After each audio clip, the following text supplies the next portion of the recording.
চোখটা তো জ্বলছে, তুই এক লাইনে লিখে নিয়ে আয়। এক লাইনে লিখে নিয়ে এসছে 10 মিনিট পরে।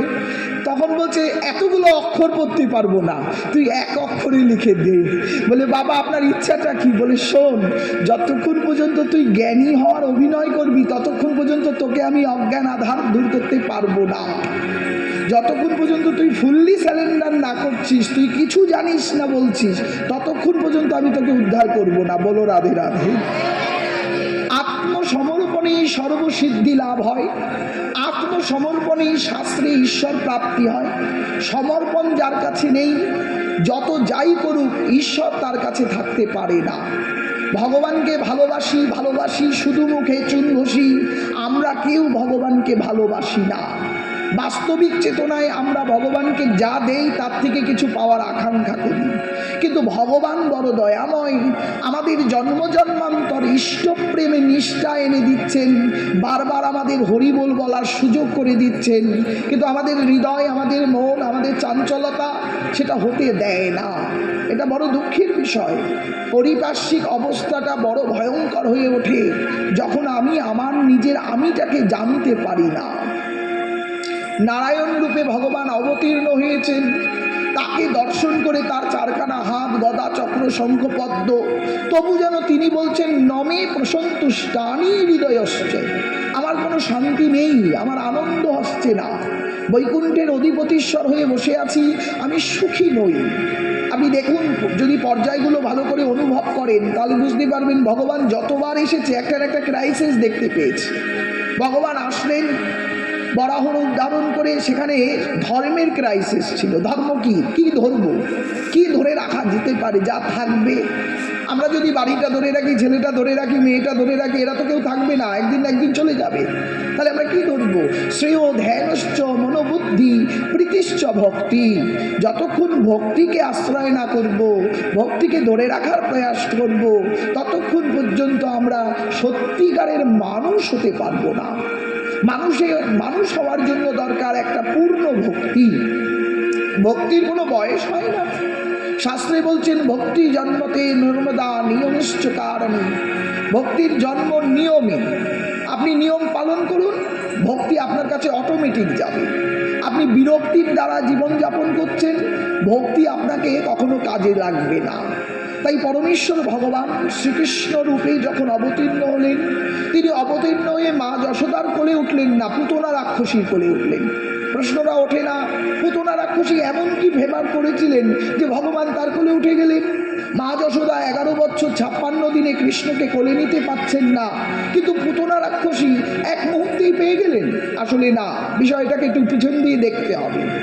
ভগবান যার কাছে যায় তার কোনো দোষ তিনি দেখেন না তা নয়, বরঞ্চ ভগবান দোষকে সংশোধন করতে জানেন।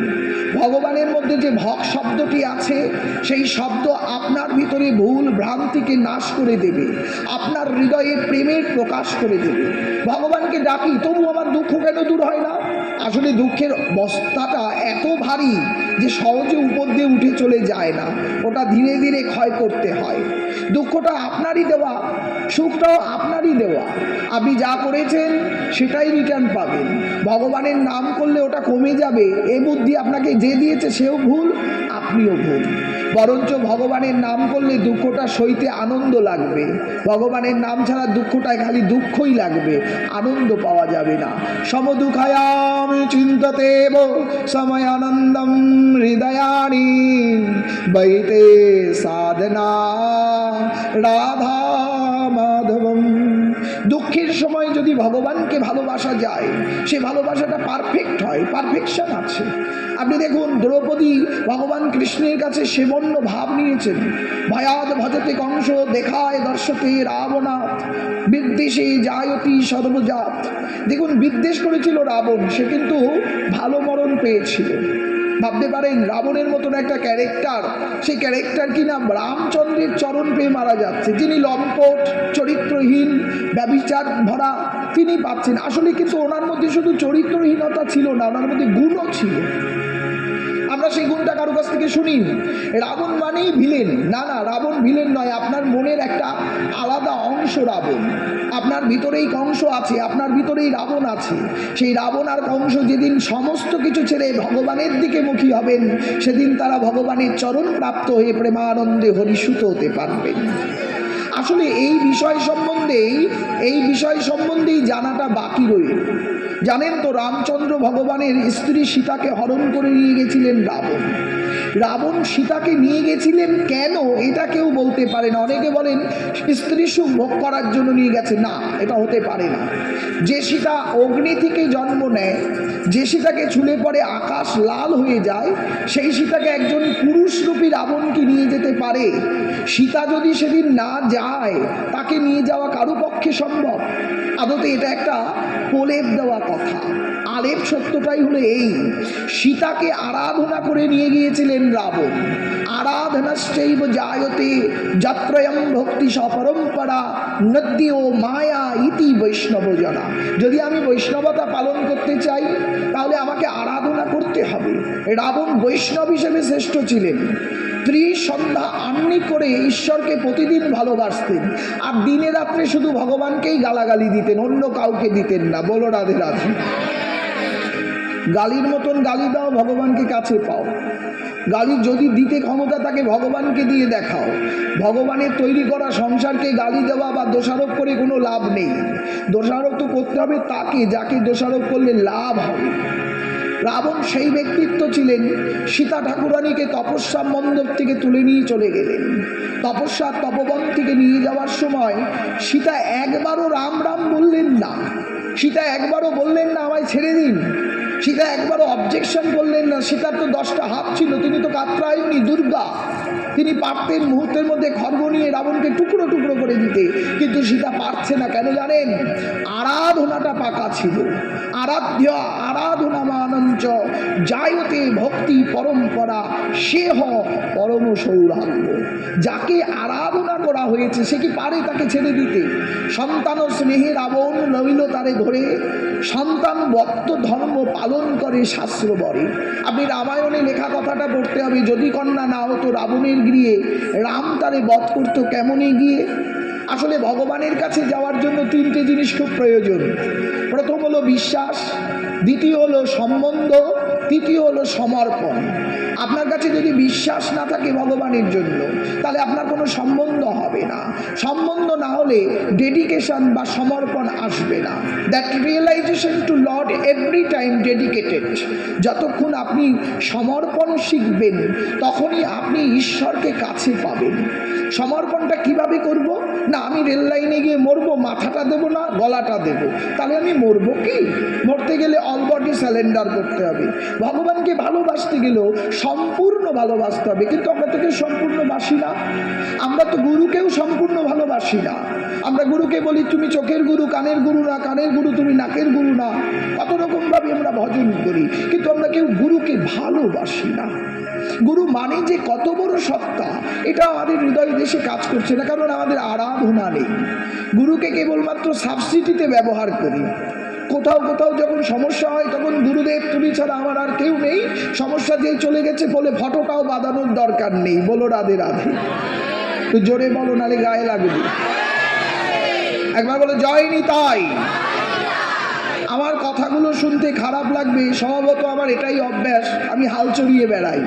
বাস্তবিক একজন চাষা, সন্ন্যাসী মানে হলো চাষ করে বেড়ায়। চাষ করে পরের জমিকে ভালো করে, যখন ফসল হয় সেটা দেবতার হৃদয় দেশে ভরে। তাই আমাদের প্রত্যেকজনের উচিত মানব জাতির হৃদয় দেশের গ্লানিময় মাসুক আকাঙ্ক্ষাটাকে নষ্ট করতে হবে। এই গ্লানিময় মাসুক আকাঙ্ক্ষাই আপনাকে বারবার আমি করাচ্ছে। রাবণ কিন্তু ভগবান রামচন্দ্রকে চেয়েছেন, তাই পেয়েছেন। আপনারা ভাববেন না রামের এত বড় মাথা ব্যথা হয়ে গেছে, রাম গিয়ে চরণটা দিয়ে আসবেন। রাম তো বলছে আমি কারু নয়, কৃষ্ণ বলছে আমি কারু নয়, নারায়ণ বলছে আমি কারু নয়। যেথা ধর্ম সেটাই হয় জয়। ধর্ম যেখানে আছে আমি সেখানে যেতে পারি, কিন্তু ধর্মেই শুধু আমাকে পাওয়া যাবে না, আমাকে ভালোবাসতে হবে। ভক্তের মাধ্যমে ভক্তি নিয়ে আমার শরণাগত হলে আমি তার হতে পারি। একেবারে সিওরিটি দিচ্ছে এখানে। তাহলে রাবণ কি ভগবানকে চেয়েছিলেন? হ্যাঁ চেয়েছিলেন। রাবণ প্রতি মুহূর্ত রামচন্দ্রের শরণার্থী ছিলেন, তাই সীতা ঠাকুরানীকে ডেকে নিয়েছেন। বলে না কান টানলে মাথা আসবে।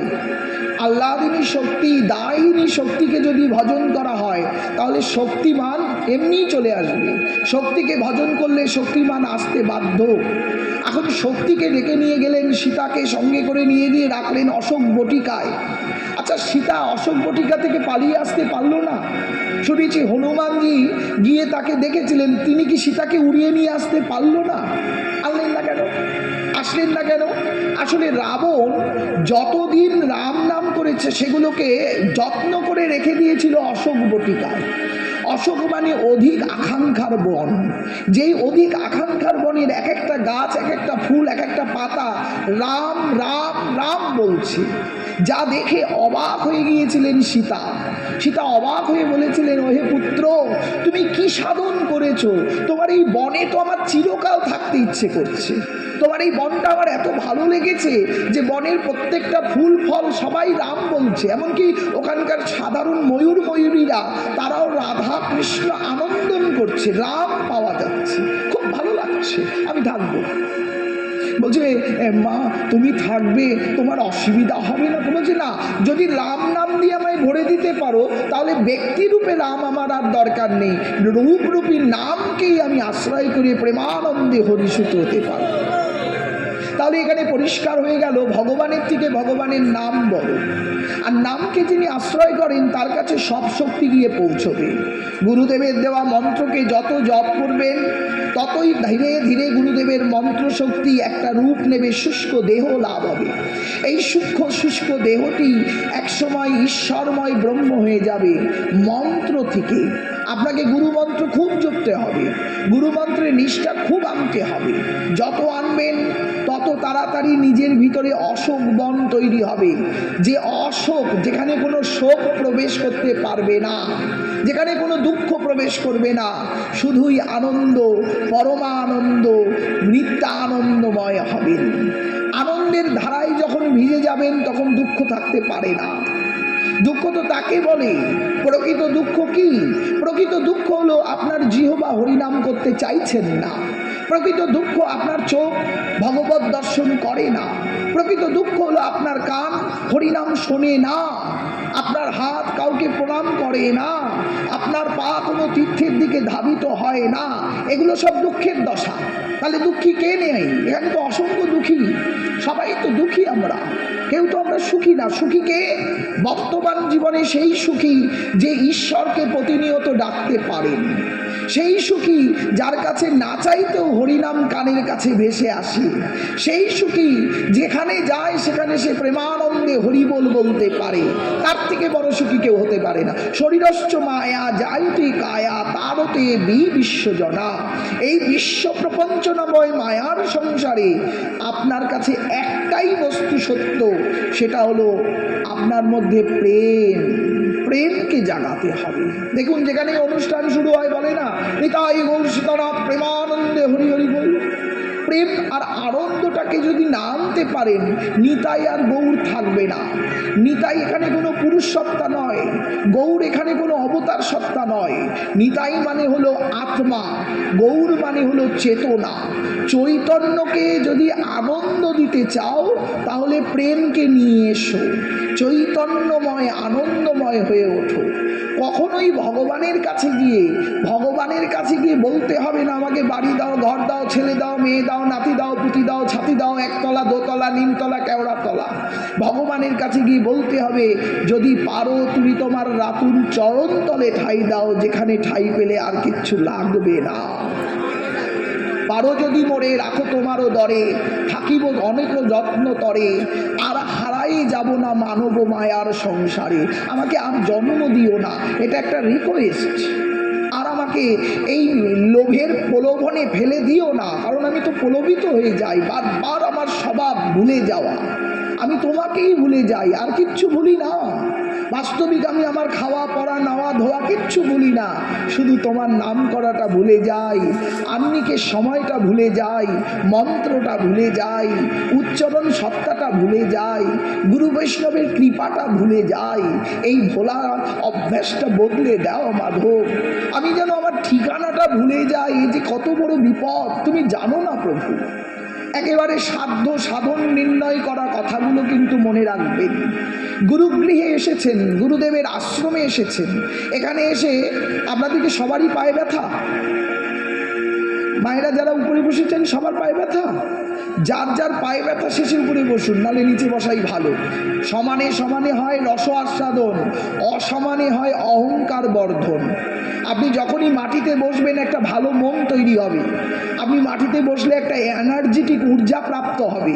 আপনি যখনই নিচে থাকবেন আপনার মধ্যে উঁচু হওয়ার আকাঙ্ক্ষা থাকবে, কিন্তু উপরে উঠে বসলে আপনার মনে হবে ছোট লোকের যদি হয় ভক্তি প্রেমাঙ্কুর, পায়ের উপরে পা তুলে বলে আমি তোর বাপেরও ঠাকুর। উঁচুতে যে বসে সে কখনো নিচু হতে পারে না, যে নিচে বসে তার উঁচু হতে কোনো সমস্যা হয় না, সে সদাই প্রেমানন্দ উচ্চুক্ত হতে পারে। চিত্তেরও সাধন হয় বৃত্তেরও মন, সংসারে এসেছ যখন ভজ নারায়ণ। তোমাকে ভজতে হবে, তোমাকে খুঁজতে হবে, তোমাকে জানতে হবে। তোমার জন্য কোনো এমন বন্ধু নেই যে তোমার হাতটা ধরে তোমাকে গোলকে নিয়ে যাবে, বৈকুণ্ঠে নিয়ে যাবে। তোমাকে মদালয় নিয়ে যেতে পারে, বেশ্যালয় নিয়ে যেতে পারে, কিন্তু তোমাকে ভক্তির আলয়ে নিয়ে যাওয়ার কেউ নেই বন্ধু। তাই খুব সাবধান, দেখে শুনে করো অবদান, না হলে হয়ে যাবে ব্যবধান। ব্যবধান মানে ডিফারেন্ট, বড় ভয়ঙ্কর পর্যায়ে আসবে। তাই ব্যবধান চাই না, একেবারে পাকাপাকি পরিষ্কার কথা। গুরুর মন্দিরে এসেছি, দুয়ারের যে কোনো একটা জায়গায় দাঁড়িয়ে থেকে গুরুদেবের শৃঙ্খলাটাকে পালন করব। নিয়মশ্চ জায়তে ভক্তি, নিয়ম নেই তো ভক্তি নেই।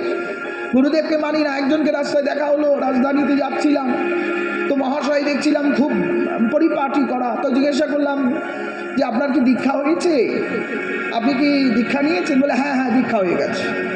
যাক, দীক্ষা হয়ে গেছে শোনার পরে আর কিছু বলার রইলই না, দীক্ষা হয়ে গেলে তো সব হয়ে যায়। তা এরপরে দেখলাম আমি মালা করছি, আহ্নিক করছি, প্রায় 12 ঘন্টা পার হয়ে গেল, উনি আহ্নিকও করে না, মালাও করে না। একাদশীর দিন দেখলাম উল্টো পাল্টা খাচ্ছে। তো জিজ্ঞাসা করলাম একাদশীর দিন আপনি এসব খাচ্ছেন? আমার দীক্ষা হয়ে গেছে। আপনি তো আহ্নিক করলেন না, আমার দীক্ষা হয়ে গেছে। আপনি মালা জপ করেন না, বলে আমার দীক্ষা হয়ে গেছে। এ কি জ্বালা রে বাবা, সব প্রশ্নের উত্তর দীক্ষা হয়ে গেছে বলে কেন? তার মানে উনি নিশ্চয়ই আমার সাথে কথা বলতে চায় না, হায়ার এটা এডুকেটেড পার্সন হবে। তাই আমি আর কথা বললাম না।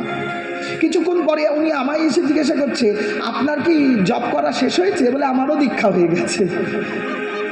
আমি উত্তর ওনার মতনই দিতে শুরু করলাম। তারপরে আবার জিজ্ঞাসা করছে আপনি কোথায় থাকেন? আমি আমারও দীক্ষা হয়ে গেছে। আপনি কোথায় নামেন? আমারও দীক্ষা হয়ে গেছে। বলছে দুধ ছাই, আমার কথা আমায় ফিরিয়ে দিচ্ছেন কেন? আরে আমি কেন বলেছি তা তো বুঝবেন। বলে কেন বললে? বলে আমি যদি একাদশী করি তাহলে আমার গুরুদেব কি করবে? দীক্ষা নিয়েছি মানে গুরুদেব পড়ে মরবে, আমি শুধু ফল ভোগ করবো। বলো রাধে রাধে। এরম যদি শিষ্য গুরুদেবের হয়, গুরুকে কোটিকাল পর্যন্ত নরকে থাকতে হবে।